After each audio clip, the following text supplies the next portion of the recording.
I'm 71 years old and the Eagles still stink. I'm getting old. Yo, everybody, how you doing? King Dingbat here. Now, before I start, I want to say this. I'm going to be on Bitter Bird's channel today live for Bitter Dingbats episode number 2.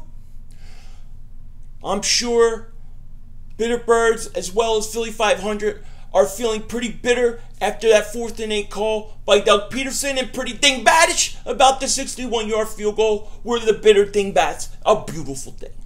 So, oh yeah, also, I'm going to have a Sixers video coming out tonight for those who like the Sixers and want to hear about NBA talk. Sixers are getting ready to start camp. I'm very excited. So if you're a Sixer fan, look out for that. I'll put that out, and then I'll start my YouTube hiatus. So, an update to my Darren Sproles story from last night. Yesterday they reported he had a broken arm. Today it's been reported he has a broken arm and a torn ACL. So he's done for the year, which is a shame. I wish him the best. I hope he gets better soon, and I hope he comes back next year and doesn't go out like this, because that'd be a shame. I love Darren Sproles, love what he does. Losing him, in my opinion, is a big deal, bigger than some people may think, because he was your one true game changer. He's the one guy that can literally take the ball and go score a touchdown. I don't think we have guys like that on this team except for Sproles. So that's going to be a concern of mine going forward. Where do we get that? We missed out on some guys in the draft that I thought we could have got that would have really helped, but we don't have that now, so we're going to have to figure out a way around it. As far as the Eagles game went, I got up early this morning and I watched the game over again. I'll definitely probably be watching a couple more times because I always pick up new things. Yesterday I was very happy, very emotional, very excited all day. I just allowed myself to enjoy the win, be high off the win, and all that kind of stuff. Today I opened up my eyes, looked at it from a rational, logical standpoint. There were some good things, there were some bad things, and there were some things that, just drove me nuts. Now remember, this is kind of like nitpicking. So the overall thing is we got the win. You're 2-1, 2-0 your division, and you basically just ended the Giants season. We just snapped the New York Giants' necks. They can't win a division 0-3. They can't make the wild card 0-3. I don't even know how they get to 500 0-3. They stink. Okay, the Giants stink. This should have been a blowout. And not only that, but their coach is more of a dingbat than our coach. And that's saying something. He is a moron, their coach. When Doug Peterson made that mistake on 4th and 8, he went down and made a stupider mistake, a bigger, dumber mistake on, 4th down going for it. Not because he went for it, but because of what he ran. Everybody in the world knew, and he ran it anyways. He's a dingbat. And if he doesn't go for it, just kicks the 3, then that 61-yard field goal only took the game to overtime. So he's a dingbat coach. I'm sorry. He's Chip McApoo. But whatever. He's their coach, not our coach. So some of the things that I liked about the game, obviously, the 61-yard field goal, how can you not like that? I thought the running game was fantastic. I thought it was fantastic. I loved what they did with the running game. I actually thought they got away from it a little bit in the 3rd quarter into the 4th quarter, and they should have stayed with it because it was working. It was dominating, especially Blunt. Blunt was taking the soul out of the Giants. You could see the Giants were getting worn out by him. And then they kind of went away from Blunt, which I thought was kind of a mistake. Then they came back to him later in the 4th, him and Clement. But I thought at that point he was pretty much taking the heart out of the Giants. So the running game was fantastic. I loved the running game. I thought the defense, despite losing Cox, Hicks, McLeod, basically the middle of your defense, for them to hang in there and play tough, I think they did a good job. The defensive line really didn't have too much of a chance. Everything was a short drop for Eli. I thought they could have blitzed a little more, but head coach Jim Schwartz,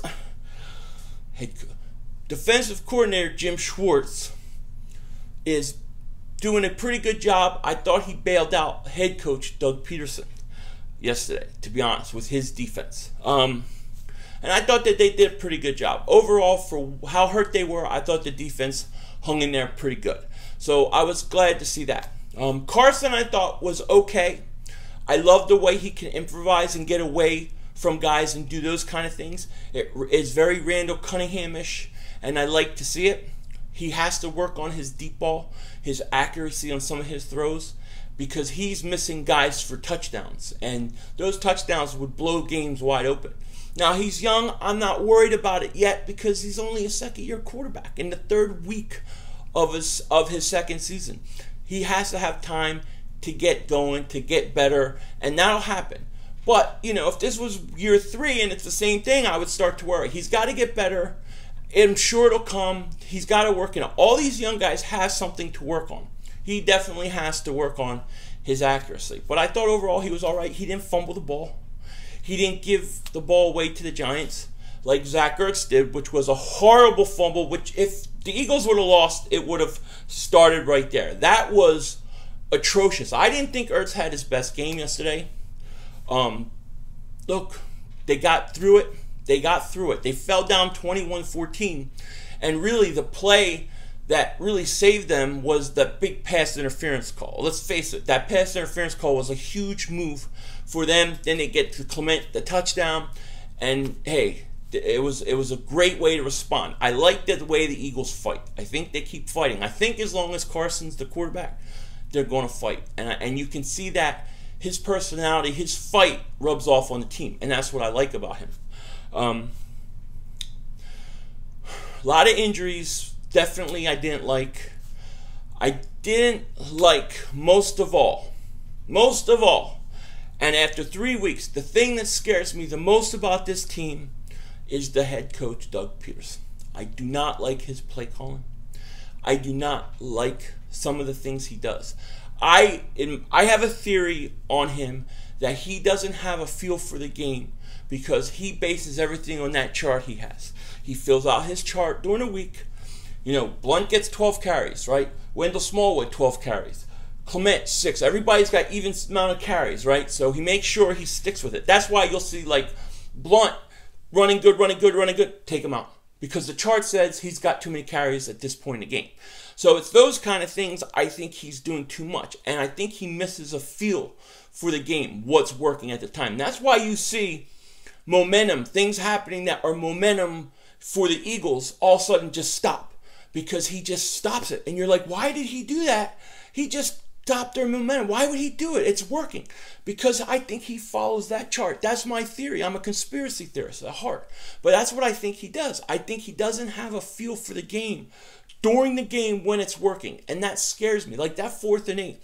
There was no way that you felt that the Eagles could get that first down. You knew it wasn't going to happen.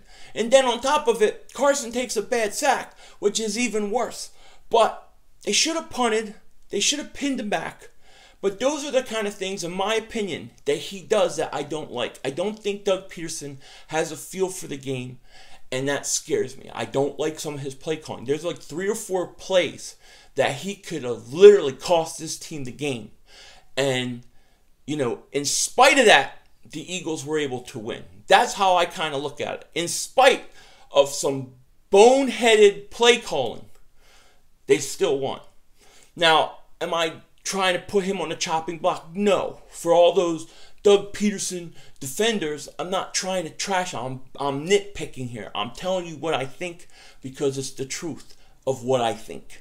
But I think that he is the biggest risk factor for this team going forward and winning. He may be a good head coach. He may be. But he ain't a good play caller. I'm sorry. I don't like it. But we won in spite of it, and that's my biggest fear going forward.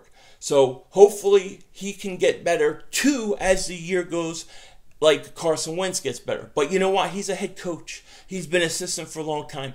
His learning curve should be a lot quicker than Carson Wentz or a player.